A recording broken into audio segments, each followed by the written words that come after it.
Hello, hello, hello, everybody. Welcome back to the Susie Lynn McMahon, that's me, virtual book club. I'm so excited to have a return guest, Donna Keel Armer. Hello, hello. Say hi. Hello, hello, Susie. It's great to video with you, even though we're right down the street from one another. And Francine Katzen, thanks for joining me again and being here as my group expert and wonderful friend as we discuss everything Donna Keel Armour in all of her novels and books and stories and friendship. I do want to just kind of flash three covers of the books that we have featured before. This is one, two, three, four, Donna's fourth time on the virtual book club. Welcome back, Donna. Thank you. Thank you so much for having me for all four of my books. It's so exciting. Yeah, it's a lot of fun. So I'm going to show, there's like, it seems like all the book talks on Instagram, they're always like stacking up books so that it's just this visual of here they are. But I just want to just remind everyone that we started with Donna's memoir, Solo and Salento. And then she moved on into the you have to say it, say Cat's last name. Gabbiano. Gabbiano, the Cat Gabbiano mystery series. So the Yes. first one that we featured was the Red Starfish. Love the cover. And then we moved on to Moringa, the Tree of Life. And we were also blessed to be able to talk with Donna at the 2024, no, 2025 Low Country Literary and Leisure Yeah. getaway. We sat underneath the Giving Tree right outside the Pat Conroy Center and discussed this lovely spy novel. And then, Donna, please hold up the current book that we're going to talk about today. All Have you got right. that so I can see that? Yes, One Note Murders. Pull it back a little bit. There we go, so we can see the whole thing. It's got the same kind of shroud, doesn't it? All of them have the same shroud, and this is the work of my wonderful publisher, Stephanie at Red Penguin Books. We decided when we did the Red Starfish, we were having such a dreadful time getting the cover right. We had an illustrator, and then I sent her a picture that I had taken inside the Zinzalusa caves looking out, and she loved it. And we put in the red starfish. And then when we were talking about the second book, I said to her, "Do you think we could use that same drape effect? It just creates this mysterious air." So I sent her the pictures of homes in the low country and the amazing oak trees, live oaks that we have. And she even got the resurrection fern in there. So she did the same drape. And then of course we go back to Italy in the third book. And again, the Zinzalusa caves figure prominently in there, and we wanted the drape. And also on this cover is this sheet of music. And they kept trying to put a very gothic dagger in there. And I'm going, folks, this is the mafia. It's just a knife you're going to stab somebody with. And then they kept putting in, you know, printed sheet music. And I said, no, no, this is a novice that's doing this. So I had a friend of mine who is very musically inclined, draw the scale for me. And those are the first notes of Nusendorma on there. Nice. Well, that's So fantastic. Well, for those of you that are those out there are unfamiliar with Donna, who I don't know how that could be if you know me, I want to read her bio, and then we're going to get started. And Francine will ask her first question for today, and we're going to talk for about 35 minutes. So sit back, get yourself a cup of something warm and cozy to drink if it's still cold out where you are, and I am going to read your bio. Here we go. I'm going to try. I think I need stronger glasses. Donna Keel Armer resides in the beautiful low country of Beaufort, South Carolina, with her husband of 42 years, Ray. He sees to it that she is fed and clothed, and as she sometimes forgets, the necessities when she's writing. When she volunteers at numerous organizations, she is most often found at the Pat Conroy Literary Center, where she will welcome you to Beaufort and give you the grand tour. That's so true. Her writing inspiration comes from her world travels, her personal experiences, and from living in the Low Country. She has written numerous magazine articles on travel and food. I kind of like those two topics myself, and is the author of Solo and Salento, a memoir, and the Italian translation Un Americano en Salento. I tried that. Her essays have appeared in the following anthologies: London Smokes, Blokes and Jokes of Foggy Towns, Paris, Love, Loss, and Longing in the City of Lights. Love that. And Rome, Centuries of Stories of the Eternal City. In October of 2023, her first mystery novel in the Gabbiano mystery series debuted. Book number one, The Red Starfish, was released in October 2023, followed by book number two, Moringa Tree of Life, released in June of 2024.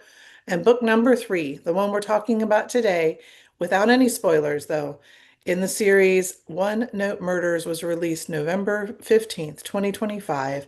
And there is going to be book number four. Yes. Yay. So now you guys know all about Donna. Francine, what do you want to ask her today? Thank you, Susie. Hi, thanks for having me join. Hi, Donna. We're so excited to talk to you today about this fourth book. Um, and that was one of my questions, if there was going to be another book, and you already answered that. But anyway, so um, tell me about your writing process. Do you write from the start to the beginning? Do you start in the middle? And do you know, not, and we're not giving any spoilers today, but do you know how it's going to end before you start the book? I don't know how the book is going to end before I start it, but I know pretty soon after. I usually write, I don't know, maybe 5 to 10 chapters. And as I'm writing those first chapters, the story begins to form. And it's then that I write the ending. So I go and I write the ending. And so far, except for one book, the threads have pulled through to that ending. But the characters will tell me as I go whether or not I'm on the right path. So That's fantastic. yeah, they never shut up. They're in my head. They talk nonstop. They drive me crazy. And I will choose a character that I think is the one that's going to be the murderer or what have you. And they're like, no, no, no, you've got it all wrong. So I have to regroup. And often that makes my writing difficult because I have to go back and start at the beginning again if a character has changed its role. And then I have to pull all those threads back through. And then I have to make sure that I've taken out what I originally put in.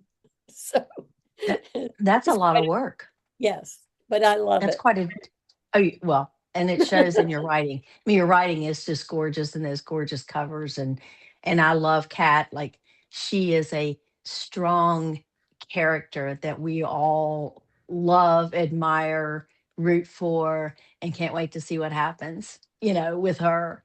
Did Thank you you. go back to Tuscany to? Did you go back to do research for this last book? Or Yeah, I'm going to lose my voice, I think. Excuse me. Yes, I go at least once every year, and I stay for several months when I go. And the uh, this time, though, I was finishing up One Note Murders and I was beginning the next book. But I also had skipped ahead to another book that I'm going to be working on. That's a historical fiction that I'm going to be writing. So I was there for a month in northern Italy for that book. And then I went south again to finish up this one. Nice. oh, you've been busy. Yes. That's great. Thanks. So I wanted you to remind all of everybody in the virtual book club and whoever is possibly watching on YouTube, remind us how you transitioned in your personal life from being in sales, being in catering, being in travel and tourism a little bit, and when did you finally decided to write your memoir? Tell me though about tell that real quick and then tell me how you decided to go into this mystery series. So what was your personal development to form how did you form your desire to switch from just the memoir that you wrote to now the series that you're doing? Well, actually, the mystery book, because it was not a plural at that time, Mhm. came to me before the memoir did. And it was the first time I visited Puglia. And it's one of the places that the story is based on, and that's a very small town called Castro di Marina. And while I was there, and in fact in Solo and Salento, I talk about that and say, while I was there, I had said to my husband, "Wow, this is a place where a good murder mystery would take place." And so every single book has come out of that situation. And the memoir, well, first of all, we when we retired, I started doing the writing, food and travel articles, and I was writing for local magazines. And it was when I moved to Beaufort that I thought, I really want to write a book. Just once in my lifetime, I want to write a book. And so I joined the Spirit Writers, which is a very small group of women. I've been in the group for 10 years. And that is how Solo and Salento came to be. And I started writing it. It was 4 years from the time I read my first chapter to them until I published that book.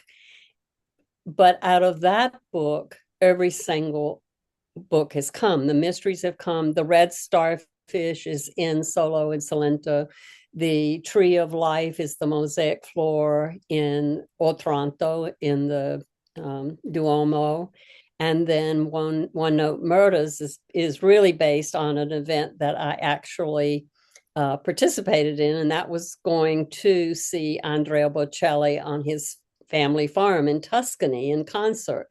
And so that's the basis for this book. And that's talked about also in Solo and Salento. So all of those themes come together.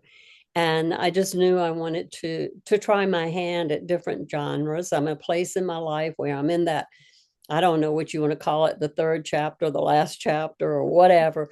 But there's nothing stopping me from finally doing what my voice has told me all my life, but I listen to everybody else until now.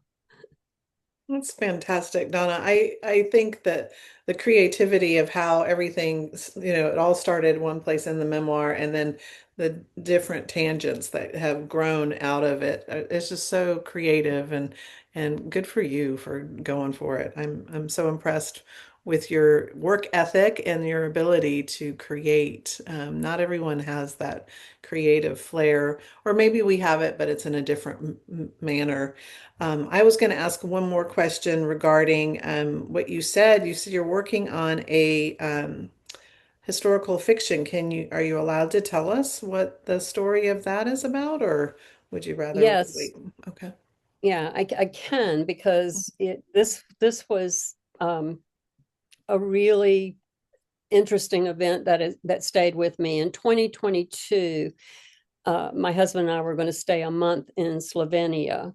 And on the way, because we are very slow travelers, I plan all our trips, and we settle into a place to understand the art, the culture, the food, the wine, the people, the customs. And so, but when we fly into a place, we usually like to stay and get ourselves organized and off of jet lag. So we chose Trieste, Italy, as the place we would stay a week before we just drove over into Slovenia. It's just a matter of miles across the border. And I did have a dual purpose there. My brother in law was born in Trieste. So I had told my sister that while I was there, I would see if I could get his baptismal certificate from San Giusto, which is the main cathedral in Trieste. And of course, because I'm a trip planner, and you know all about trip planning, is I was looking for other things for us to do because we were going to stay there a week while I was making these other contacts. And I discovered that there's a death camp in Trieste, right in Oh, the yikes. heart of this gorgeous city. And Mhm. it's called La Risiera di San Saba. And we visited it, and it would not leave me. It has just stayed in my heart and on my mind.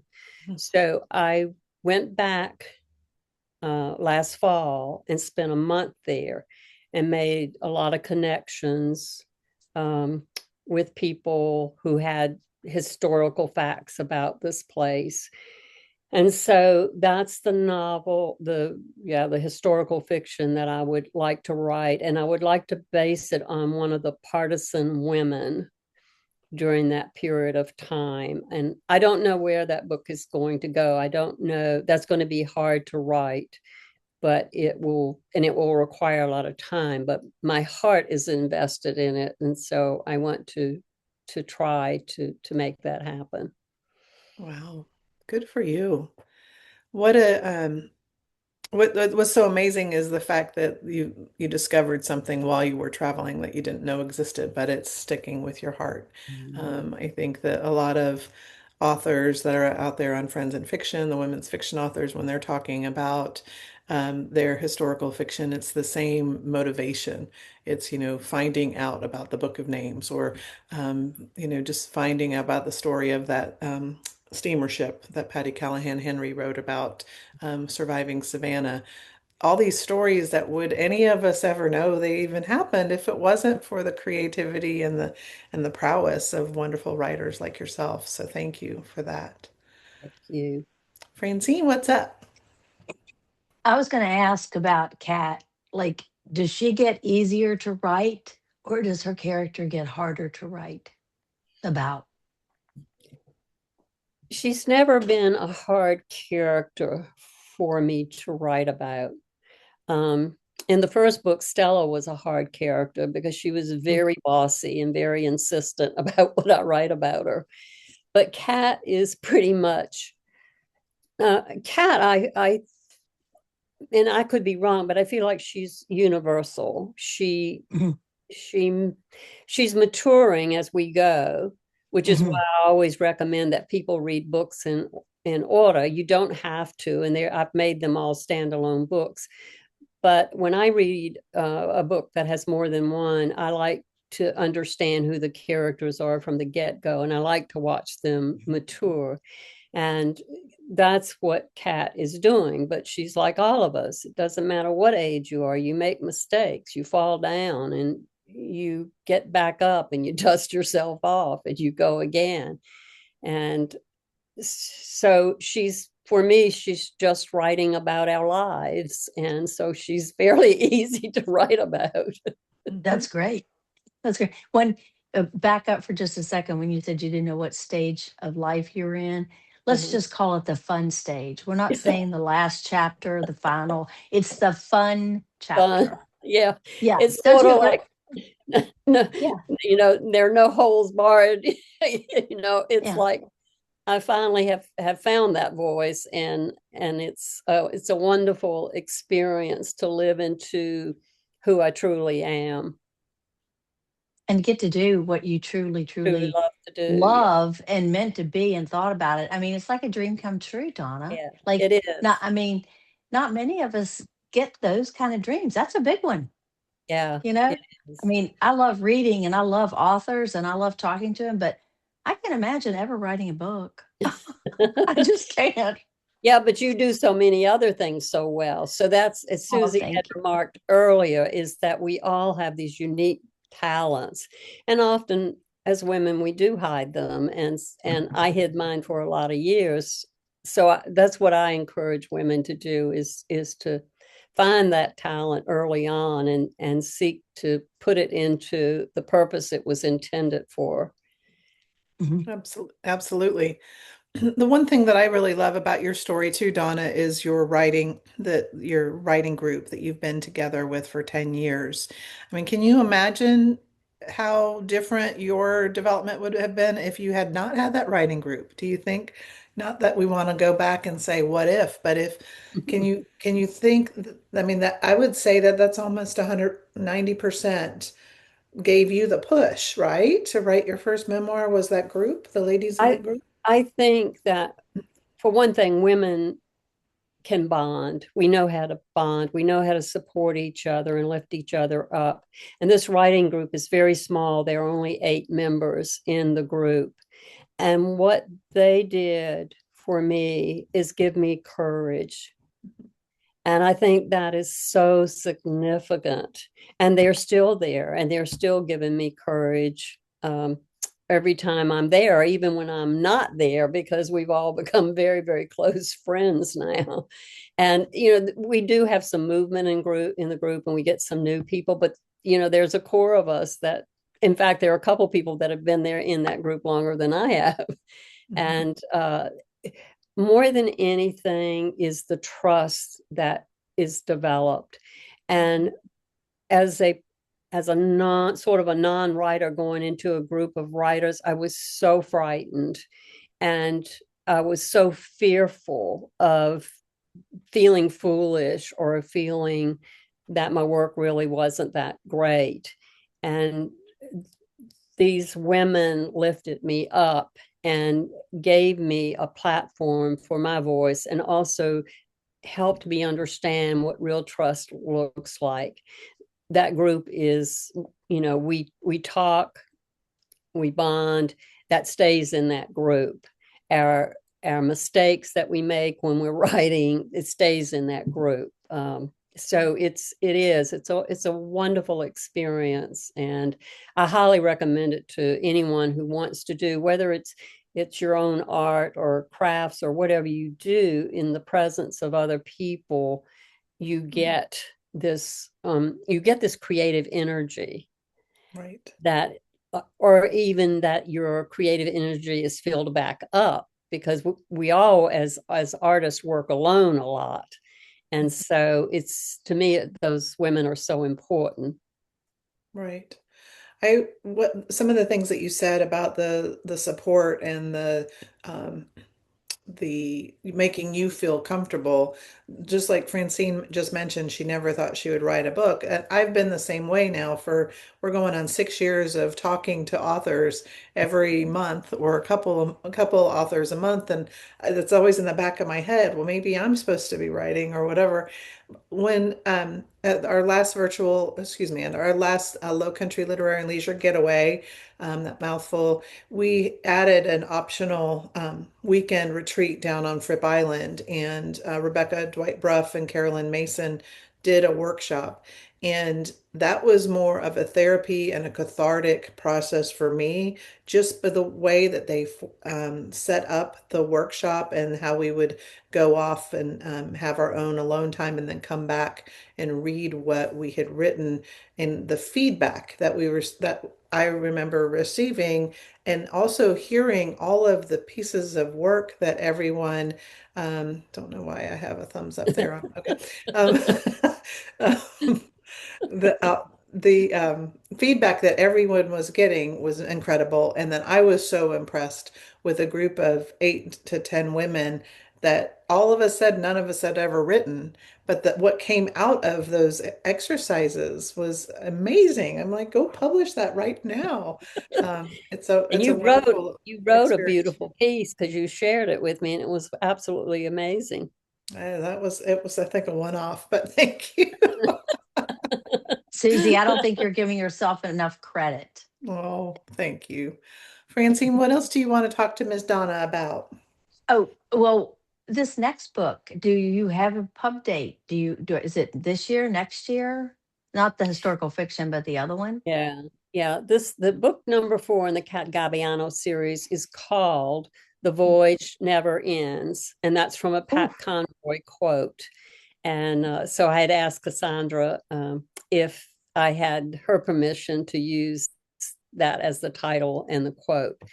and it is a beautiful quote.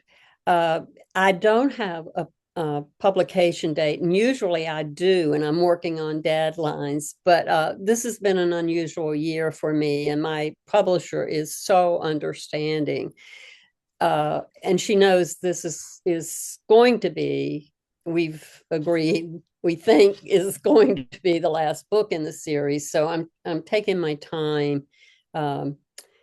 On this one, and I shouldn't, I act like, I mean, by saying that it sounds like I didn't take my time on the others, but the others came more readily, maybe is the thing to say.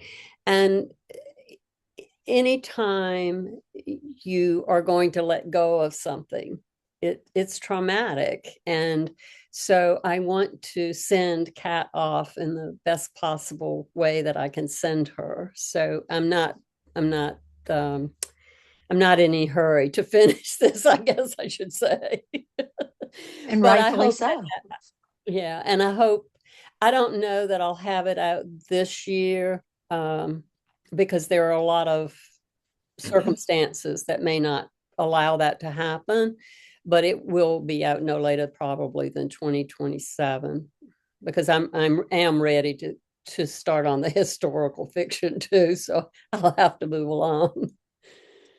Well, I hope you'll keep us posted, especially when the cover comes out, when it's due. We like to post about it, pre-order, Yeah. the whole, we're all to support you and all your books. And, and I'm kind of, I don't know, I kind of got cold chills when you said the title and then saying that this is the last one and she has to go, Kat has to go out into the world and we, have to wave her goodbye. But anyway, I'm sure it'll be fantastic. So we will be patiently waiting. Well, thank you. And it will take place back in the Low Country, but the ties to Italy will remain, of course, because those are very strong, lasting ties. And so they will come together in some way, I'm sure. Great. Great. Good. Wonderful, wonderful. What have you had time to read yourself? This is always a question we love to talk about towards the end of our conversation. Like what are you reading right now, and or who would you recommend to our group for reading um in whatever genre that Yeah. you want to recommend? It doesn't matter. Oh, And and we wanted to have you read too. So let's yeah. answer that question and then I'll have you Okay. read your prologue. Yeah. And I don't have my books in the other room, and I am terrible about names and author. One of the things that I do, and I think I may have shared this with you before, is that I read whatever genre I'm writing.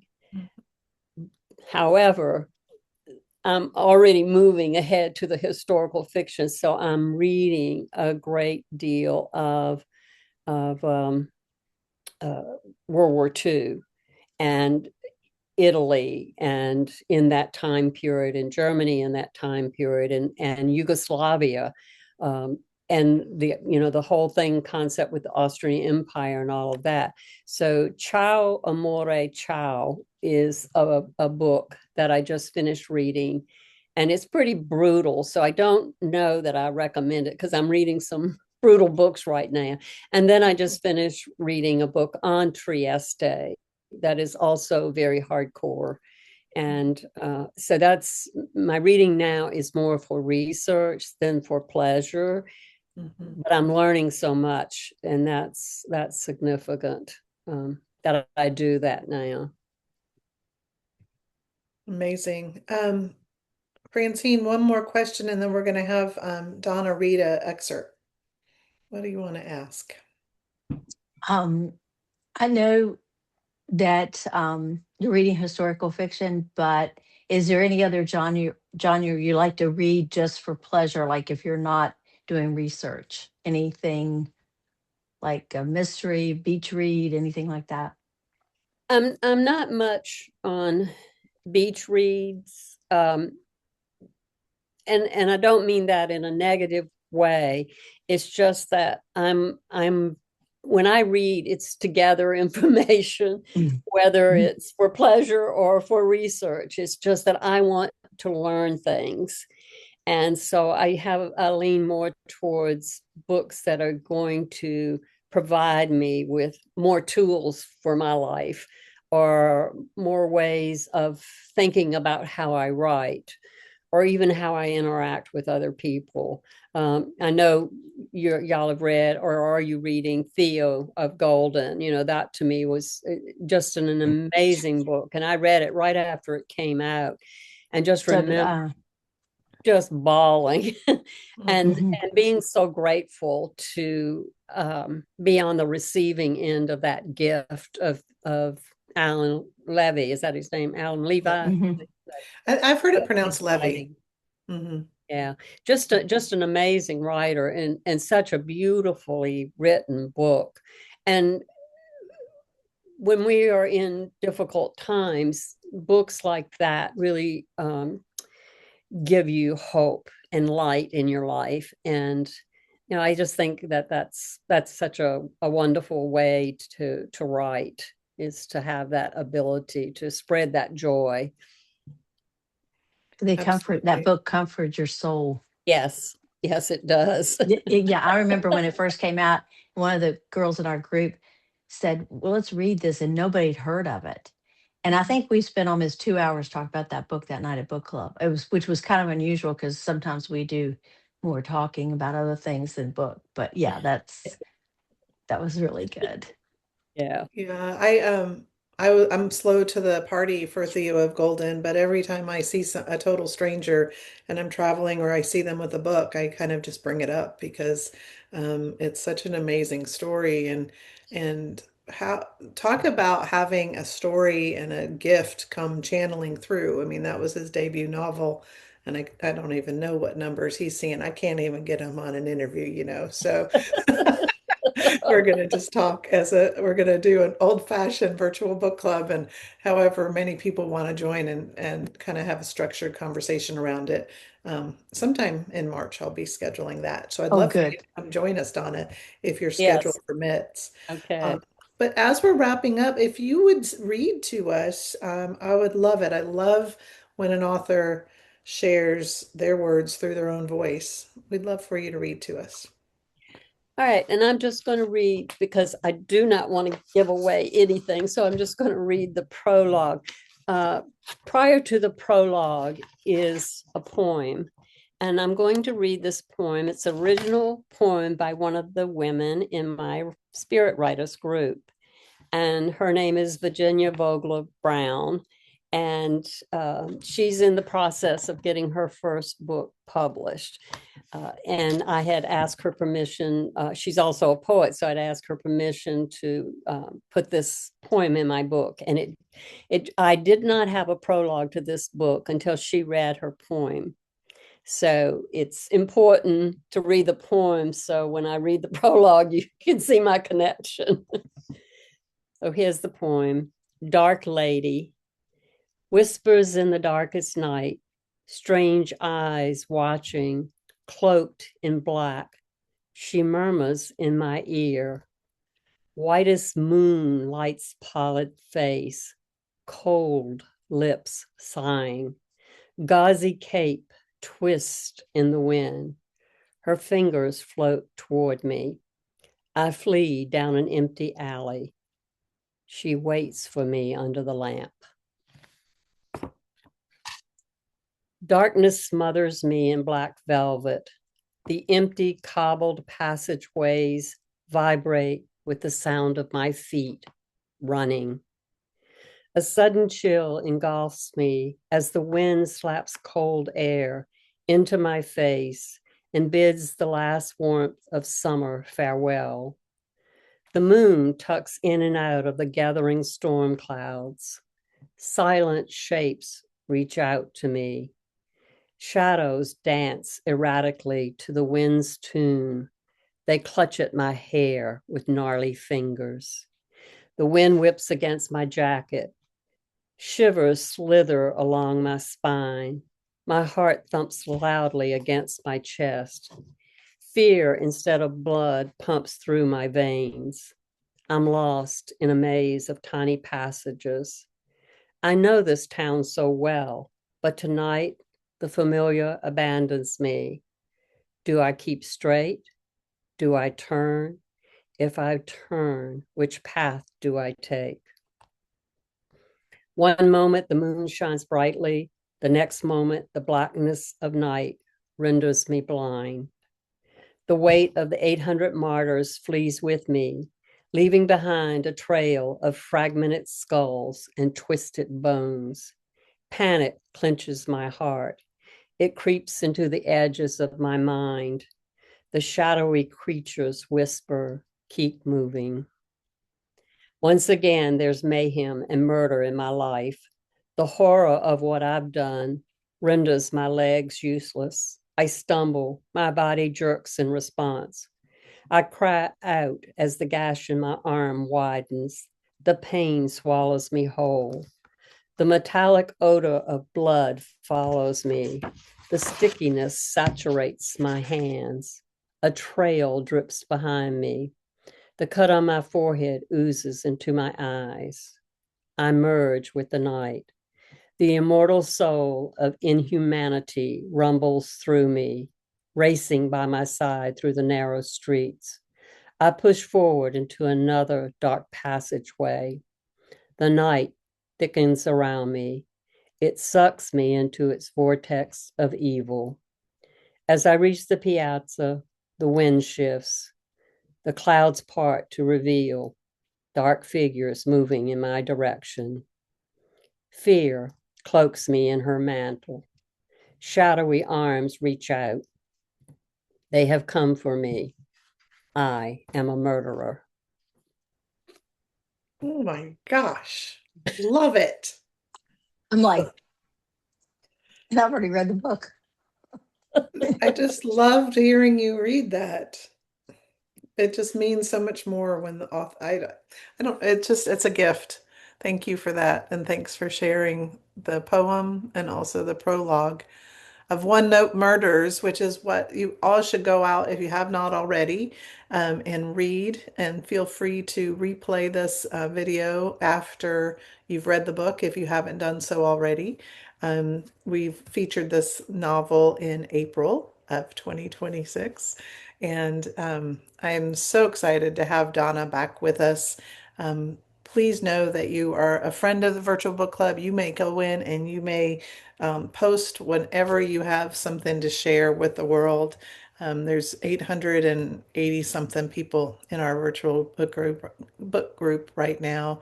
And I know not everyone can join us for every single video, but that's the nature of a virtual book club. They can go back and watch this video whenever they can. Francine, I'm gonna let you ask one final question. We are at 40 minutes right now. You ask it a last question and then we'll say thanks to everybody. Okay.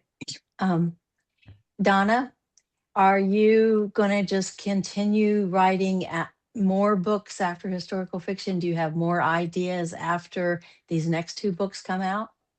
I do. Oh, good. Okay, good. All right.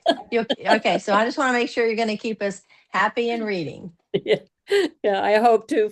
Until I cannot write anymore, I will keep writing. Great. Well, it sure was a pleasure to talk to you today. It's always fun to see you on Zoom. I can't wait to see you again in person in Beaufort next time. So thank you. Thank you, Susie. This is so fun. And So thank fun. you, Francine. I feel so blessed to have met you all those years ago, and we still are. All of us are still here and still hanging in and still being friends. It's a great thing. It is a great thing. It's the power of books, women and friends and men, and men. I don't want to exclude Yeah. them too. Yeah. Yeah. Occasionally, a few of those pop in. Yeah. We're going to be talking to Hugh Allison later on this month, just as a FYI of totally talking about different genre. This is not normally what we read, but due to my travels and meeting up with Hugh Allison, he was my actual guide in Scotland this last time. Susan Dickey came on that trip with me, Donna, Oh, and yeah. yeah, Hugh was um, just the most amazing character. He's written several books. And what I was so amazed with is not this one, but another one. He had his family tree in the back of it. It went all the way to 850 AD. those Scots really pay attention to their genealogy, I don't they? do. Um, but just a delightful man, and he wrote this or put the collection of tales together because he worked and helped organize and start the visitor center at Culloden Battlefield in Scotland. And so, even though some of us I'm one of those that I want to read history, but I want historical fiction. It's just the way my brain works. So this one's a little challenging for me because it's just factual based. But if you ever need something for Scotland research, Donna, the Culloden Tales by Hugh Allison is what we're going to feature next in our virtual book club. Timing on this because this is a recording is off, but I am so excited to have you back here today. It's good to see you, Donna. I wish you the best of luck on the sales of this current book and also as you finish the story and say goodbye to Kat, send her off into the world so that you can focus on other works to entertain us. I wish you the best Thank of luck. you, Susie, so much for always inviting me to come and appear on your virtual book club. I love doing it, and I love seeing you and Francine. Thank you so much. Have a wonderful evening, everybody. Take care and Thank you. have happy reading. Thank Happy you. You too, reading. Susie. Happy reading, you all. Ciao. Bye, Don. Bye, Susie. Ciao. Ciao.